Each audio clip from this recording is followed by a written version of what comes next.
அப்பவே நீங்க அந்த விஷுவல்ஸ் எல்லாம் பார்த்திருப்பீங்க. பிரதமர் அவர்கள் நம்முடைய கேப்டன் அவர்கள் மீது எந்த அளவுக்கு அன்பு வச்சிருந்தாங்க. நம்ம ஆற தழுவி கட்டிப்பிடிச்சுதான் நம்முடைய பிரதமர் அவர்கள் கேப்டன் பேசினாங்க. இன்னைக்கு கூட நம்முடைய பிரதமர் அவருடைய இரங்கல் செய்து அதை பத்தி குறிப்பிட்டிருக்கிறாங்க. ஒரு அற்புதமான மனிதர், ஏழை மக்களுக்காக பாடுபட்டவர், ஒரு முக்கியமான அரசியல்வாதி, ஒரு பிரபலமான சினிமா துறையில கோலோச்சியவர் இன்னைக்கு இறந்திருக்காங்கன்னு பிரதமர் கூட இரங்கல் செய்தி காலில் கொடுத்திருக்கிறாங்க. அதை தாண்டி விஜயகாந்த் அவர்களை பொறுத்தவரை 3 துறையிலும் முத்திரை பதித்தவர். ஒன்று பாத்தீங்கன்னா சினிமா துறையில பல்வேறு இப்படிதான் இருக்கணும், நடிகர்னா இப்படி இருக்கணும், அப்படி இருக்கணும் உடைச்சு ஒரு சாதாரண மனிதன் மக்களை கவர முடியும் என்பதை காட்டியவர். இரண்டாவது அரசியல் துறையில அவருடைய வித்தியாசமான அரசியல் போக்குல தமிழகத்துல 3வது ஒரு கட்சிக்கு இடம் இருக்குன்னு காட்டியவர்.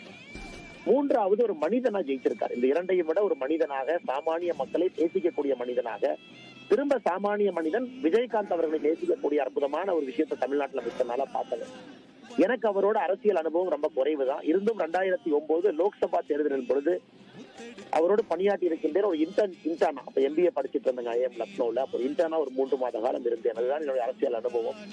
அதன் பிறகு நான் அரசியலுக்கு வந்த பிறகு தூரம் இருந்துதான் அவரை பார்த்துக்கிட்டு இருக்கிறேங்க. தூரம் இருந்துதான் பார்த்துக்கிட்டு இருக்கேன். அவருடைய கடைசி காலகட்டம் கொஞ்சம் எல்லோருக்கும் வருத்தம் தான். உடல்நிலை சரியில்லாம இருந்தாங்க, அடிக்கடி மருத்துவமனை சென்று கொண்டிருந்தார்கள். இன்னைக்கு ஆண்டவன் அவர் அழைச்சிக்கிட்டாங்க. அவருடைய ஆன்மா சாந்தடையும். அந்த நேரத்தில் பாரதிய ஜனதா கட்சி அதான் ஆண்டவன் வேண்டிக்கிறேங்க.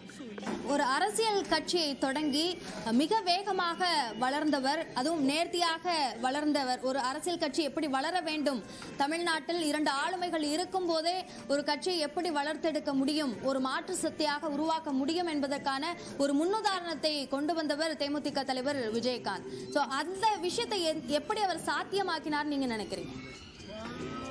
அவரா இருந்தார் மேடம். விஜயகாந்த் யாருக்கும் கேப்டன் தன்னை மாற்றிக்கொள்ளவில்லை. அவருக்கு மனசுல என்ன இருக்கோ அப்படிதான் அரசியல் பண்ணார்.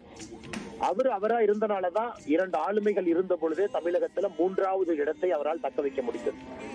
அதை தாண்டி இப்ப பாலிடிக்ஸ்னாவே பாத்தீங்கன்னா ரொம்ப ஒரு மாதிரி பர்சன்டேஜ் பாலிடிக்ஸ் ஆயிட்டு இருக்கு.